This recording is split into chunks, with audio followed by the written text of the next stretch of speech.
മുത്താറ്റൽ നബി ഒരു നാളിൽ മക്ക മരുഭൂവഴിയാലെ നടകൊൾക്കെ നടുവൊടിയാറായി.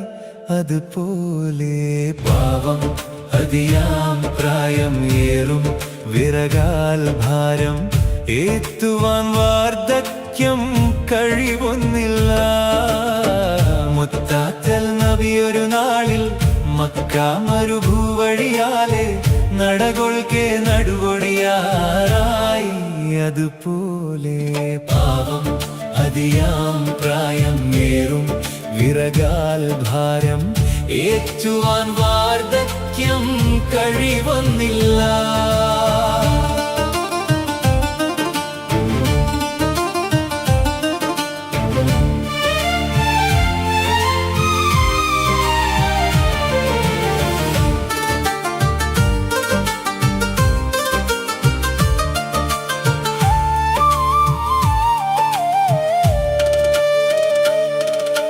കാര്യം നബിയോര് ധരിച്ച് ഭാരം നബിയോര് വഹിച്ച് കാരുണ്യക്കടലോർ വിറക്ക് തൻ തലയിൽ വെച്ച്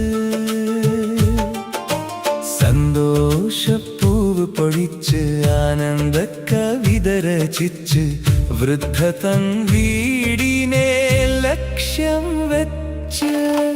മുത്താറ്റൽ നബി ഒരു നാളിൽ മക്ക മരുഭൂവഴിയാലെ നടകൊൾക്കെ നടുവൊടിയാറായി. അതുപോലെ പാവം അതിയാം പ്രായം ഏറും വിറകാൽ ഭാരം ഏറ്റുവാൻ വാർദ്ധക്യം കഴിവൊന്നില്ല.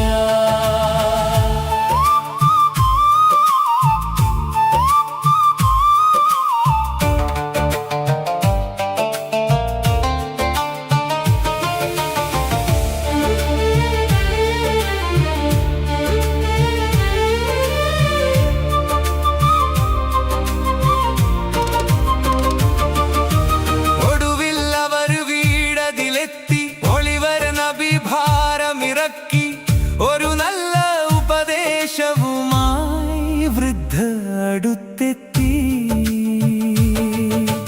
മക്കത്തൊരു പുതു നബി വന്ന് തക്കത്തിൽ പറഞ്ഞു വിടുന്ന്, നമ്മുടെ ദൈവങ്ങൾ വെറുതെ എന്ന് മോനെ ആ കെണിയെ കരുതൂ ഇന്ന്. മുത്താറ്റൽ നബി ഒരു നാളിൽ മക്ക മരുഭൂവഴിയാലെ നടകൊൾക്കെ നടുവൊടിയാറായി. അതുപോലെ പാവം അതിയാം പ്രായം ഏറും വിറകാൽ ഭാരം ഏറ്റുവാൻ വാർദ്ധക്യം കഴിവൊന്നില്ല.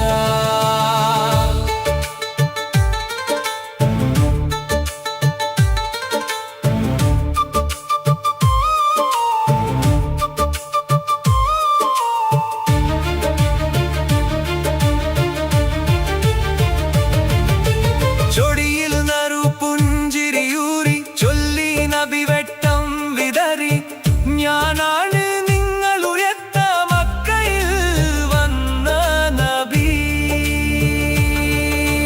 ഷഹദത്തിൻ മന്ത്രം ചൊല്ലി ശരബേറും ദീനിനെ പുൽകി ഷൗക്കത്ത ദീനിൻ വഴിയിൽ വൃദ്ധയും നാഥന്റെ തേരിലേറി. മുത്താറ്റൽ നബി ഒരു നാളിൽ മക്ക മരുഭൂവഴിയാലെ നടകൊൾക്കെ നടുവൊടിയാറായി. അതുപോലെ പാവം അതിയാം പ്രായം ഏറും വിറകാൽ ഭാരം ഏറ്റുവാൻ വാർദ്ധക്യം കഴിവൊന്നില്ല. മുത്താറ്റൽ നബി ഒരു നാളിൽ മക്ക മരുഭൂവഴിയാലെ നടകൊൾക്കെ നടുവൊടിയാറായി. അതുപോലെ പാവം അതിയാം പ്രായം ഏറും വിറകാൽ ഭാരം ഏറ്റുവാൻ വാർദ്ധക്യം കഴിവൊന്നില്ല.